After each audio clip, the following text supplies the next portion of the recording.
నమస్తే, welcome to our channel. YS Jaganmohan Reddy నెలలో సగం రోజులు బెంగళూరు ప్యాలెస్లో గడుపుతున్న సంగతి తెలిసిందే. కేవలం చుట్టం చూపుగా మాత్రమే తాడేపల్లి ప్యాలెస్కు వస్తూ పోతూ ఉన్నారు. ఇప్పుడు కూడా విజయవాడలో వరదలు ఉన్నాయని బాధితులను పరామర్శిందుకే వచ్చారు. ఏదో 2-3 రోజులు బురద నీళ్ళల్లో దిగి పైపైన బాధితులతో మాట్లాడి ఫోటోలకు ఫోజులిచ్చారు. ఇప్పుడు మళ్ళీ బెంగళూరు ప్యాలెస్కు జగన్ రెడ్డి వెళ్ళిపోయారు. అయితే ఇన్ని రోజులు బెంగళూరులో ఉండి ఏం వ్యవహారాలు నడుపుతున్నారు అని అందరిలోనూ ఆసక్తి నెలకొంది. కానీ యలహంక ప్యాలెస్ వేదికగా జగన్ రెడ్డి రాజకీయ విందులు జోరుగా సాగుతున్నట్టు తెలిసింది. జగన్ రెడ్డి విజయవాడ వరదల పరిస్థితి ఘోరంగా ఉన్నా సరే బెంగళూరు వెళ్లిపోవడంతో దీనిపై చంద్రబాబు ఆరా తీయించినట్టు సమాచారం. ఇంటెలిజెన్స్ ద్వారా తెలిసిన వివరాల ప్రకారం బెంగళూరు ప్యాలెస్లో ఆయన జోరుగా విందు భేటీలు నిర్వహిస్తున్నారు. ఆ విందు భేటీలకు కాంగ్రెస్ ముఖ్య నేతలను మాత్రమే ఆహ్వానిస్తున్నారు. శనివారం యలహంక ప్యాలెస్కు కాంగ్రెస్ వీఐపీలు వచ్చారు.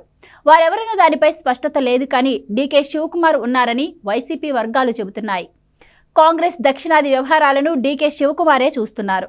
వైఎస్ షర్మిల తెలంగాణలో పార్టీని విలీనం చేయడం, కాంగ్రెస్లో చేయడం అంతా కూడా డీకే శివకుమార్ కనుసన్నల్లోనే జరిగింది. పైగా వైఎస్ కుటుంబానికి డీకే శివకుమార్తో సాన్నిహిత్యం కూడా ఉంది. ఈ క్రమంలో డీకే శివకుమార్ ద్వారా కాంగ్రెస్తో జగన్ డీల్ సెట్ చేసుకోవాలని భావిస్తున్నట్టుగా చెబుతున్నారు. అందుకే కొద్ది రోజుల నుంచి దఫదఫాలుగా చర్చలు జరుగుతున్నట్టు చెబుతున్నారు.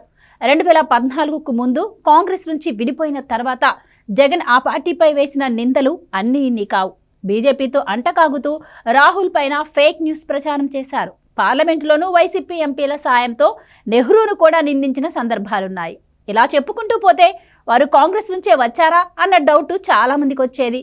ఇప్పుడు అవన్నీ మర్చిపోయేలా చేసేందుకే జగన్ ప్రయత్నిస్తున్నట్టు చెబుతున్నారు.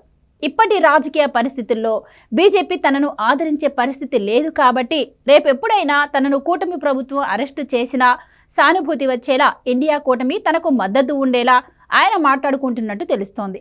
జగన్ రెడ్డి విందులకు కాంగ్రెస్ నేతలు ఏ మాత్రం లొంగుతారో తెలియదు, కానీ జగన్ రెడ్డి నీడ కాంగ్రెస్పై పడకూడదని సోదరి షర్మిల గట్టిగా ప్రయత్నిస్తున్నట్లు సమాచారం.